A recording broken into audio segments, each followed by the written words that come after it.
Hi, ഈ സവാള അച്ചാർ ഉണ്ടാക്കാനായിട്ട് ഞാൻ 3 സവാള കഴുകി വൃത്തിയാക്കി എടുത്തിട്ട് ഒരു കഷ്ണം ഇഞ്ചിയും കുറച്ചധികം വെളുത്തുള്ളിയുണ്ട്. സവാള കനത്തി നീളത്തിലരിഞ്ഞ് അല്പം മഞ്ഞൾപ്പൊടി അല്പം മുളക് പൊടി ഇട്ട് ഇളക്കി മാറ്റി വെച്ചിട്ട് പാത്രം വെച്ച് ചൂടായപ്പോൾ എണ്ണ ഒഴിച്ച് കടുക് മുളക് കറിവേപ്പില ഇട്ടിട്ട് ഇഞ്ചിയും വെളുത്തുള്ളിയും അതിലേക്ക് ചേർത്ത് കൊടുത്ത് നന്നായി ഇളക്കി.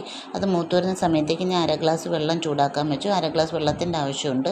ഇഞ്ചിയും വെളുത്തുള്ളിയും മൂത്ത് വരുന്ന സമയത്തേക്ക് തീ ഓഫാക്കിയിട്ട് അതിലേക്ക് ആവശ്യമായ മുളക് പൊടിയും മഞ്ഞൾപ്പൊടിയും ചേർത്ത് ഉലുവാപ്പൊടിയും ചേർത്ത് പച്ചമണം മാറുന്നവരെ ഇളക്കിയിട്ട് തീ ഓൺ ചെയ്ത് നമ്മൾ അരിഞ്ഞു വെച്ച സവാള അതിലേക്ക് ചേർത്ത് കൊടുത്ത് വഴറ്റി നന്നായി ആവശ്യമുള്ള ഉപ്പൂടെ ചേർത്ത് വഴറ്റുക. നന്നായി വഴന്ന് വരുന്ന സമയത്തേക്ക് നമ്മൾ ചൂടാക്കി അര ഗ്ലാസ് വെള്ളം അതിലേക്ക് ഒഴിച്ചു കൊടുക്കുക. അതും ചേർത്ത് നന്നായിട്ട് ഇളക്കി സവാള വെന്ത് വരുന്ന സമയത്തേക്ക് 2 സ്പൂൺ വിനാഗിരിയും ആവശ്യത്തിനുള്ള കായവും ചേർത്ത് ഇളക്കിയെടുത്താൽ മാത്രം മതി. നമ്മൾ സവാള അച്ചാർ റെഡിയാവും. ഇഷ്ടമായ ലൈക്ക് ചെയ്യണേ, സബ്സ്ക്രൈബ് ചെയ്യാൻ മറക്കല്ലേ.